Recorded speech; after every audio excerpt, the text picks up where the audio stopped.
Il y a peu, on a fait un point sur quelques figurines Dragon Ball et One Piece qui arrivent en juin prochain dans les Game Center japonais, les jeux de grue. Jeux de grue, tu mets ta pince, tu mets des sous et t'essaies de gagner. Et je vais vous dire un truc, quand vous allez dans les quartiers populaires, que ce soit Shibuya, Shinjuku, Akihabara, Shinagawa, hein, vraiment les quartiers immenses où il y a plein de monde, j'ai essayé les pinces, c'est mort. Elles sont trop souples. C'est pas possible de gagner. Donc, ceux qui veulent s'amuser un peu dans les game centers et faire des jeux de grue, allez dans les tout petits quartiers, des endroits un peu paumés, vous aurez un peu plus de chance pour choper de la figurine.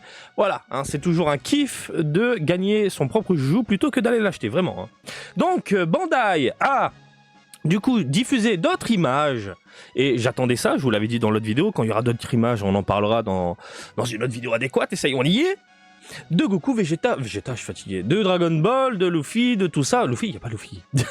Ah si, il y a une figure de Luffy. Oh putain, c'est un bordel. Vous savez quoi, on va passer directement au gros plan. Au moins c'est fait, gros plan, ma gueule. Ah, ça, on l'avait pas vu, ça, tu vois. Ça, par exemple, on l'avait pas vu. C'est une DXF qui arrive, du coup, alors Grand Line Series, Kaku, de 17 cm. Ils n'ont pas dévoilé le corps. Pourquoi? J'en sais rien. Ils ont juste montré la tête. Alors, est-ce que t'aimes beaucoup la tête? Bah écoute, ça passe. On est d'accord, ça reste clean. Mais bon, on s'en fout. Hein, nous, ce qu'on va voir, c'est toute la figurine. Pourquoi on nous montre qu'une petite partie? Voilà. Et par ailleurs, il y a une Luffy aussi. Gear 5, en train de mettre un taquet, là. Tiens, prends dans ta tête et tout. Hein, on est dans une figurine mini diorama de 7 cm. Elle est toute petite, minuscule. Et regardez, le corps. Voilà. Le corps est peint en noir via Photoshop. On veut pas vous montrer tout, absolument tout, mais c'est bon. Surtout que là, on a 80% de la figurine, c'est bon. Donc, elle a l'air plutôt sympathique. Pour une figurine toute petite, minuscule, petite jointure derrière, bon, on s'en fout un petit peu, mais bon, ça va, ça a l'air plutôt cool, globalement. Et vous le savez, moi, tout ce qui est diorama, j'aime bien. Hein, ça change des socles noirs dégueulasses, machin. Donc là, on est sur de la figurine plutôt plaisante. Et celle-ci, bon, on l'avait vu, hein, il s'agit d'une DXF Grand Line Series, il s'agit de Dr Vega Punk Lilith, Evil, ok. Et puis, voilà. Ensuite, bim, on a le Fluffy, à tes souhaits Marty. Ah non, je vous dis de la merde, c'est même pas Fluffy, c'est un Soft V-Mates. Qu'est-ce que c'est que ce truc? Hein? Choppa version Zgibidi Bam SSG Super Saiyajin God. Ah, c'est écrit sur son voilà. Donc, hop, d'autres images promotionnelles où on voit bien le casque, on voit bien ici l'effet transparent plutôt cool. Voilà, les petites cornes qui vont bien, le casque qui va bien, tatati tatata, ça rend bien. On est d'accord. Donc, si t'es fan de notre cher ami Choppy Chopper, je pense que oui, ça peut faire une petite figurine sympathique à la maison. En parlant de Choppy Chopper, 9 cm, pareil, celle-là on l'avait vu, hop, d'autres images ont été partagées. Donc c'est une figurine plus que sympathique, on est dans le thème WCF. Ce thème du moment où c'est les WCF mis en scène avec un petit décor et tout ça, un petit décor du Rama, tout ça et tout, plutôt cool. Voilà. Par contre, l'arbre derrière, où je sais pas quoi, on dirait de la barbe à papa. Alors le devant est travaillé, comme vous pouvez le constater, mais à l'arrière, on s'en bat les steaks. Tiens, Majin Buu. Ah bah c'est lisse, il n'y a pas de nuance, il n'y a rien. Donc voilà, la Bandai te dit, on va économiser un peu de la thune, on va pas utiliser de peinture, et on sait que tu vas l'exposer de toute façon de face, comme ça. Après, c'est vrai que si tu la mets légèrement de côté, ça passe quand même. Hein. Je trouve que ça passe. Voilà. Donc, on a le Choppy Chopper, et on a aussi... Ah, je l'avais oublié, tiens. Il s'agit d'une Grandista, bordel de merde, de Zoro. Voilà, celle-ci, on l'avait vu, qui est plutôt bien foutue. Elle mesure dans les 22 cm. Il faut rajouter 1 ou 2 cm, vous connaissez Bandai à force. Voilà, hop, regardez-moi sous cet angle-là. La bête, plutôt plaisante. Moi, je dis oui, je dis pourquoi pas. Je dis vas-y, si t'es fan de Zoro et que t'en as pas à la maison, ça va le faire. Un rapport qualité-prix, tout ce qui est figurine, Game Center, tout ça, ça va le faire. On est d'accord. Allez, on va parler de la vie parce que la vie, c'est Dragon Ball, ma gueule. Et hop, regarde-moi ça. On a ici le Guldo Solid Edge Works. Plus que sympathique. Et ce qu'il faut retenir, c'est que cette figurine-là pourra être accompagnée d'un support gigantesque Et ce support gigantesque va pouvoir en fait accueillir, vous le voyez ici, les Ginyu Tokusentai dans leur intégralité. Je trouve l'idée géniale. L'idée, elle est géniale.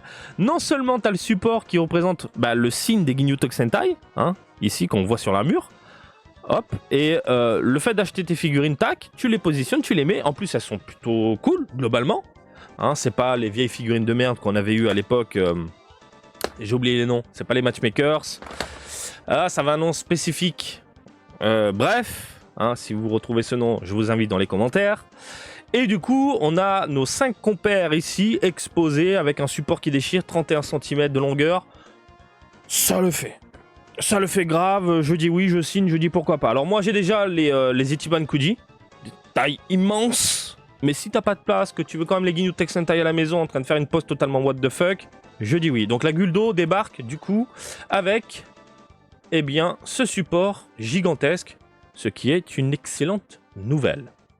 On a ensuite la Clear Rise de Kakagohan en Beast. Et ils essayent de te montrer de nouvelles photos promotionnelles pour essayer d'exciter un petit peu ton porte-monnaie. Le problème, c'est que c'est les... Regarde-moi ça. Je suis désolé, mais c'est moche. C'est moche. Les Beasts en figurine, je l'ai dit, je le répète et je le répéterai, il n'y en a pas beaucoup qui sont bien réalisés. Là, c'est de la merde. Donc là, on a essayé de mettre des petits effets. Regardez, on a mis les lumières derrière. On voit à travers la jambe. Je te le dis dans l'oreille, c'est un secret. La lumière à l'intérieur, hop, ça reflète les couleurs et tout, c'est magnifique. On s'en bat les couilles, Robert. On veut de la figurine bien réalisée. Hein, Robert Tanaka, toi qui bosses, qui fait... Putain, des figurines comme ça, s'il te plaît, fais quelque chose de clean, de propre, d'impeccable. Non, je sais pas. Tiens. Oh là là, putain de merde. Ah, la tête de profil. T'as l'impression qu'il lui manque un œil. Ah non, la modélisation, c'est un 0 pointé. Un Beast sur 20, quoi. Ah non, mais c'est pas beau, et encore pas beau. Oh là là, de côté. Regardez-moi ses cheveux, on dirait des glaçons. On dirait des putains de glaçons. Et de dos. Ah bah de dos, elle est pas mal. Au moins, on va pas sa gueule de merde. Non mais vraiment. De dos, elle est pas mal. Tu te mets le Cell Max en Ichiban Kuji en face. Ça va, ça le fait. On va pas la gueule de merde, on va pas la modélisation toute pourrie, machin, etc. Mais franchement, cette image-là, pour moi, c'est la pire. Quoique non, je te dis de la merde. La pire, c'est quand même celle-là, légèrement de profil. Mais le fait de jouer, regarde, on met les lumières, ça passe à travers et tout, c'est génial, ça fait des couleurs. Non, c'est dégueulasse, arrête ça, bordel de merde. Et on va terminer avec la Goku, Blood of Science, donc spécial, hein, avec les cheveux chromés, qui divise pas mal la communauté. Putain, ça faisait longtemps que j'avais pas vu ça pour une figurine. Donc d'un côté, il y a ceux qui disent putain, elle est mortelle, elle est fantastique, ça déchire, et de l'autre, mais c'est de la merde. Et vraiment, ça part pas forcément en clash, de ce que j'en ai vu. Vous partez dans un débat, mais écoutez, si vous aimez, tant mieux. Si vous aimez pas, tant pis, passez à autre chose. Non, je sais pas, c'est logique, hein. Et je ne peux que vous conseiller encore et toujours cette grandista de dingue, la Nero qu'il y a derrière moi. Merci la communauté, je vous aime. C'est grâce à vous que je l'ai eu, hein. Je vous aime fort fort. Merci le Bab et tout ça. Et toute la team. Voilà. S'il te plaît pas, il y a d'autres Super Saiyajin 3. Moi, je vous l'ai dit, je la trouve plutôt jolie. Et là, ils l'ont mise en scène, légèrement. Enfin, le petit regard, le machin. J'aime beaucoup. Alors, c'est vrai que par rapport... Alors, de dos. Bah, de dos, c'est pas mal. Pour une fois qu'on a des cheveux volumineux, proportionnés. Parce que le Super Saiyajin 3, je suis désolé, en figurine, pendant une longue période, on a eu des cheveux ultra courts, je trouve, par rapport au personnage. Hein, la modélisation et les proportions.